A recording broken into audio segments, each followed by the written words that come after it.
For visual elements like tables and figures, are there specific technical standards that editors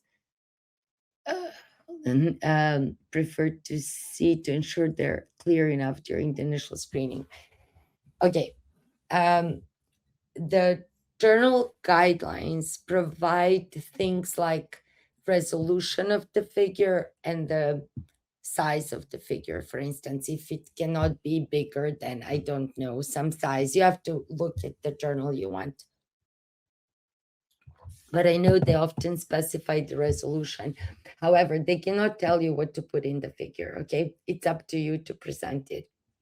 And as a, professional uh, um, designer, being a scientist, you always have to design things to present nicely, clearly. I would say you need to make sure that it's clear. Okay, they're not going to tell you, they're just going to reject you and tell you, we cannot read this, fix it. They're not going to tell you what to do. Okay, if my papers get rejected a few times and I submit again after improving them, will journals know about my past rejections? Will it affect how they judge my paper? Okay, so that's several questions, but the basic question I have for you is whether you're submitting the paper to the same journal that rejected you before. If that's the case, you will be able to impress them potentially because you've done what they've, maybe asked you or what you thought would be better, appropriate, and so on. So that could be very good.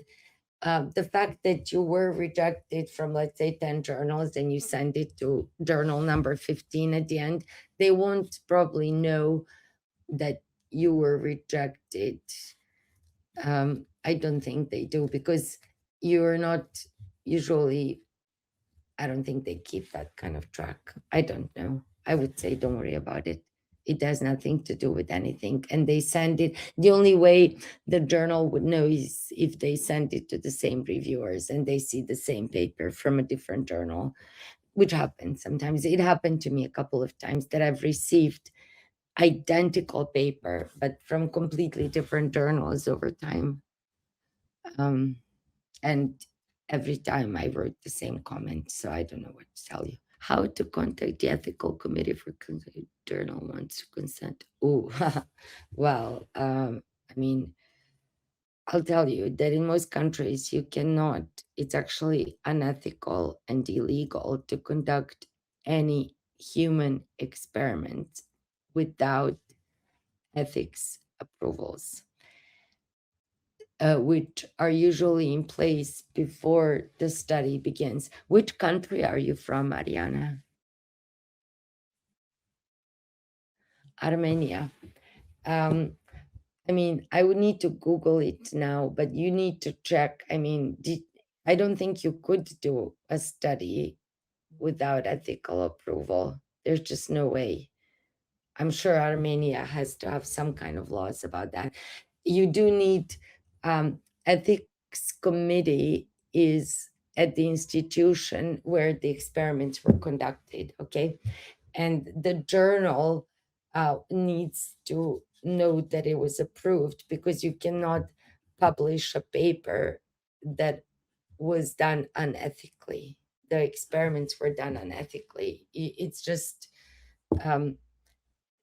how it works. Are you a student there?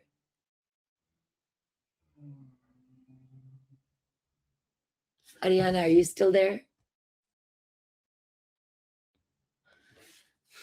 Yeah, are you a student?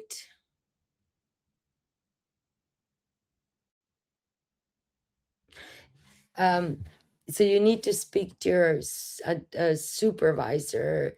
Oh, you're a physician. Okay. So yeah, you can, you need to, are you related to university? Okay, so wherever university you are appointed with, they have ethics committee there that approves human studies.